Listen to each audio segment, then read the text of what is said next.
Baiklah, Assalamualaikum warahmatullahi wabarakatuh. Perkenalkan, nama saya M. Rafi Fajra dengan NIM C0D023011. Saya merupakan mahasiswa dari Prodi D3 Perpajakan Universitas Jambi.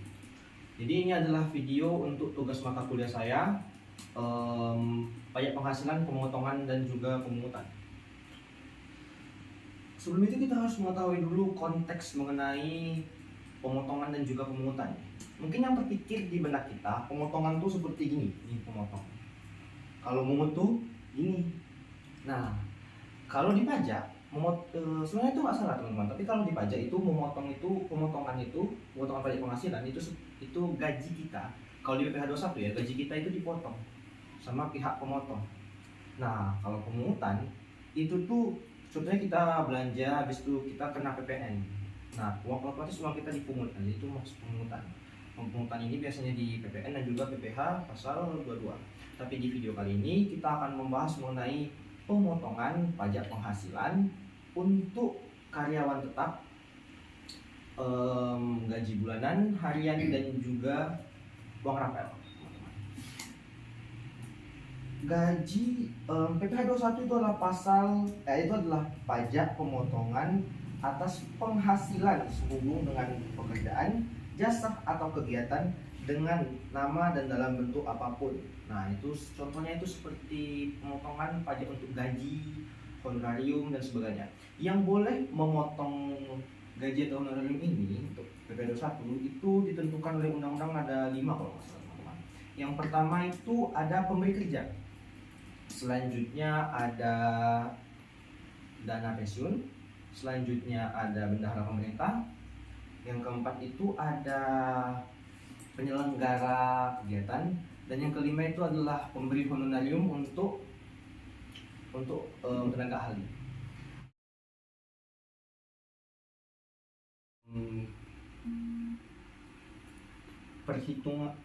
Perhitungan PPh 21 untuk gaji bulanan. Jadi untuk gaji bulanan kita di sini ada contoh kasus. Pak Ahmad merupakan seorang pegawai tetap yang memiliki gaji 10 juta dan mendapat tunjangan transportasi 700.000 setiap bulan. Pak Ahmad membayar iuran pensiun 200.000 dan Pak Ahmad telah menikah dan juga memiliki 1 anak. Untuk perhitungannya, kita pertama itu harus mencari bruto terlebih dahulu. Bruto ini dicari dengan menambahkan gaji pokok dan juga tunjangan-tunjangan. Jadi gaji pokoknya ada 10 juta dan juga tunjangannya itu ada 700.000. Berarti brutonya itu 10.700.000. Selanjutnya itu kita harus mencari pengurangan. Pengurangan ini karena dia pegawai tetap, otomatis ada biaya jabatan. Biaya jabatan ini 5% dari bruto. Tadi brutonya adalah 10.700.000, maka dikali 5% hasilnya adalah 535.000. Karena maksimum dari biaya jabatan itu adalah 500.000, maka otomatis biaya jabatannya adalah 500.000. Pengurangan selanjutnya adalah iuran pensiun sebesar 200.000. Otomatis jumlah pengurangannya adalah 700.000. Jika kita kurangi antara bruto dan pengurangan, maka akan dapat neto 1 bulan, yaitu sebesar 10 juta. Neto, setelah itu kita harus mencari neto 1 tahun, dimana 10 juta dikali 12, maka hasilnya adalah 12 juta. Tadi di soal kita mengetahui bahwa Pak Ahmad ini telah menikah dan juga mempunyai 1 anak, otomatis PTKP-nya adalah 63 juta. Dari sini kita dapat mengambil PKP 120 juta dikurang 63 juta, maka hasilnya adalah 57 juta.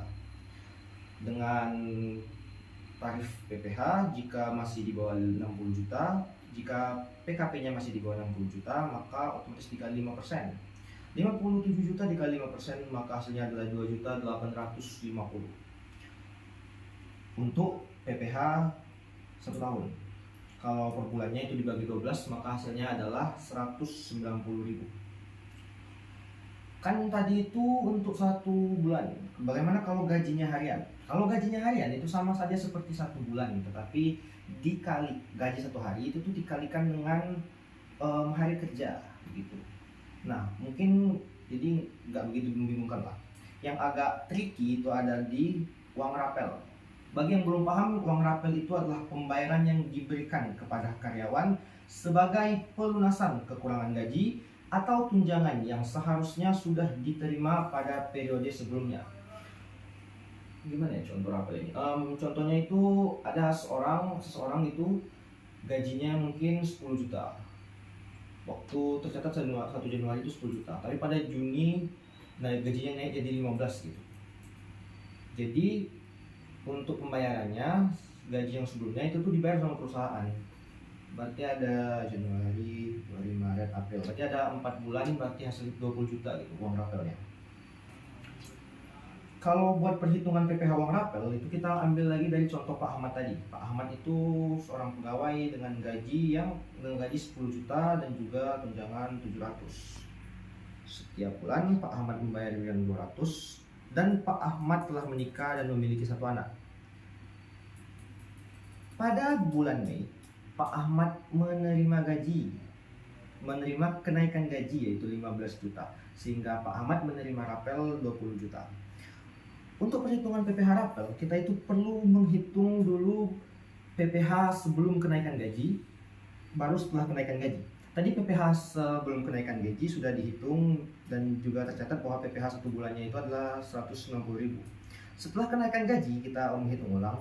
Pak Ahmad ini gaji pokoknya jadi 15 juta, tunjangan 700. Jadi penghasilan brutonya 15.700. Pengurangnya ada 700.000, jadi biaya net. Jadi penghasilan netonya 1 bulan itu ada 15 juta. Otomatis netonya 1 tahun itu adalah 180 juta. PTKP dari Pak Ahmad itu adalah 63 juta karena dia telah menikah dan juga memiliki 1 anak atau 1 tanggungan. Jadi PKP-nya itu sebesar 117 juta. PPh 21 per tahun yang harus dibayar Pak Ahmad itu adalah 60 juta dikali 5%, jadi hasilnya 3 juta.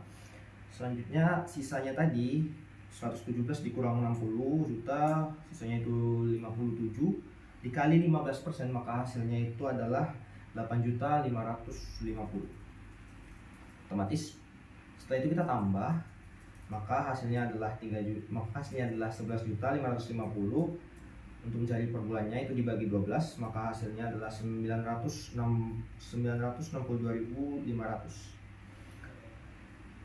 Itu PPh sudah kenaikan gaji. Kalau buat uang rapel itu tuh yang PPh sebenarnya yang 962.500 itu tuh dikali 4, karena tadi kan 4 bulan, Januari, Februari, Maret, April, dikali 4, maka hasilnya ada 3.850. Dan juga PPh 21 yang sudah dipotong itu juga dihitung lagi dan dikalikan dengan 4, yaitu 160 dikali 4, maka hasilnya 760.